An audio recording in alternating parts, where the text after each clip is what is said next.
Okay, Bola Ahmed Tinubu has been sworn in as the President of Federal Republic of Nigeria. And many Nigerians are disappointed. They are like, why would the big countries of the world send delegates to that inauguration ceremony, even when the case is still in court? United Nations did not do anything about it. They are disappointed. Nigerians are disappointed. But I laugh and I shook my head because they don't know what is going on. They don't. You know, a few years ago, there was a protest called the EndSARS protest. Youths were massacred, and to today nobody knows who gave that order. When that incident happened, Nigerians were like, United Nations will not let this happen. The big countries of the world that promote human rights will not let this happen. At the end of the day, nothing happened. Now, a few months ago, when it was alleged that the presidential election was rigged, people were also like, United Nations won't let this happen. The big countries of the world who promote human rights will not let this happen. In fact, one of our own, Ngozi Chimamanda Adichie, wrote a letter to the United States of America why they shouldn't congratulate Bola Ahmed Tinubu. At the end of the day, nothing happened. They congratulated him. And people are also disappointed. And I shook my head because they don't know what is going on. Listen, let me tell you the truth. No international organization is coming to your aid. No big countries of the world is coming to your aid to save you. The only time an international community or a big country of the world can come to your country and remove your president is when your president is a threat to them, not when your president is a threat to you. Nobody cares about you. You have to know this, Africa. Nobody cares about you. The only time an international organization can come into your country to remove your president is when your president is a threat to them, not when your president is a threat to you. Alright? Gaddafi was a threat to them because he wanted to build something for Africa. He was a threat to them. Okay? And that's why they removed him. So they had to convince his people that he was a threat to them, whereas he was actually a threat to them.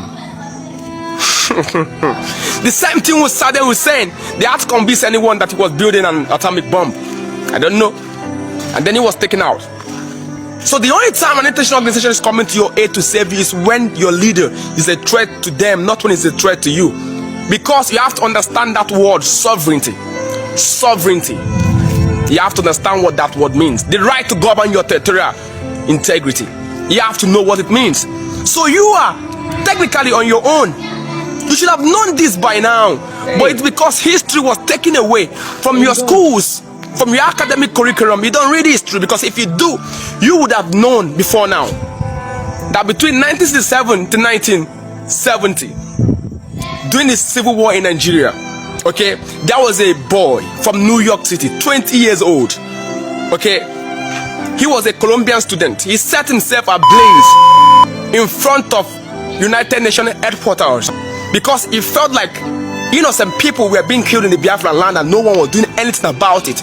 He had a placard that was written, "You must stop the genocide now. Save 9 million Biafrans." That was what he was having in his placard, but he felt like no one was listening. He had to set himself ablaze to show how bitter he was that nothing was being done. He was a white man from New York City, a Colombian student of 20 years old. Then, still, no one listened to him. What happened? Nothing happened. Why do you now think that a black man like you will scream and they will come to your aid? No civilization is coming to save you. You have to know this. Let me give you a historical perspective of the United Nations so that you will know what you are facing. Listen, United Nations, before United Nations, there was an organization called the League of Nations. The League of Nations was formed in 1919. The League of Nations was formed after the First World War between 1914 to 1918. The world, the big countries of the world, felt like if there was an organization, that united the world, maybe, just maybe, there wouldn't be an outbreak of the First World War. So they created League of Nations in 1919. But it failed because the Second World War broke up. It broke out. And it was these people who were members of the League of Nations that fought themselves. The war was between the Axis and the Allied powers. They are the ones that fought the Second World War. Who were the members in this League of Nations? Japan was there, Germany was there, Italy was there, France was there, America was there. Okay? The Soviet Union big boy, Russia was there, Britain was there. So after the Second World War, they created another organization on the 24th day of October 1945 in San Francisco. 50 member nations formed that charter. Alright? Nigeria became a 99th member of the United Nations upon regaining our independence in 1960 from Britain. Okay? Now, because it is he who won that dictated the rules, history is written by the conquerors. So, the people that won the war became the permanent members, the security permanent members of the United Nations. Okay? United States of America, France, obviously Britain, the Soviet Union big boy, Russia, and now China has to be involved because she has an economic power. So 5 permanent security members of the United Nations. These 5 permanent members cannot be changed for anything. So the people that lost the war, technically they lost the war. Let's face it. Japan lost the war, Germany lost the war, Italy lost the war. So they are no longer permanent members of the United Nations. Alright. So it is interest. It is our interest. No one is coming to save you, Africa. No one is coming to save you. You have to stand up for yourself like your ancestors did. So it is all political. The world is political. Everyone respects everyone's sovereignty. Only when that person in the other geographical location is a threat to them. Because nobody cares about you. That is why it is said, black man, you are on your own. Wake up, Mother Africa. So we have to take back our country by our own self. Since nobody is coming to help us and coming to help any African country, it's well. But the only way it will work is when people speak with one voice, when youth speak with one voice. And we've tried it this period. It nearly worked, but along the line, why didn't it work? Along the line, the same people benefiting from the system, the same people that don't want food to be taken from them, turn the whole thing around.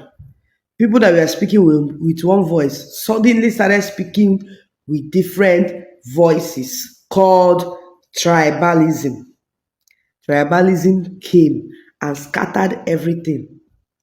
It's well, international communities, what's their problem? Your pain is their gain. Yes, that's what it means.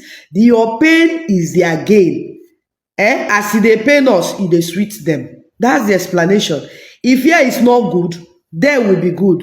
Because if here is not favoring us, we don't want to stay. We all carry our bag. Good brains will all carry their bag and run to them.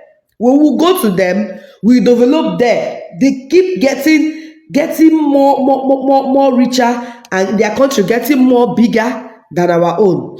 While our own keep going down.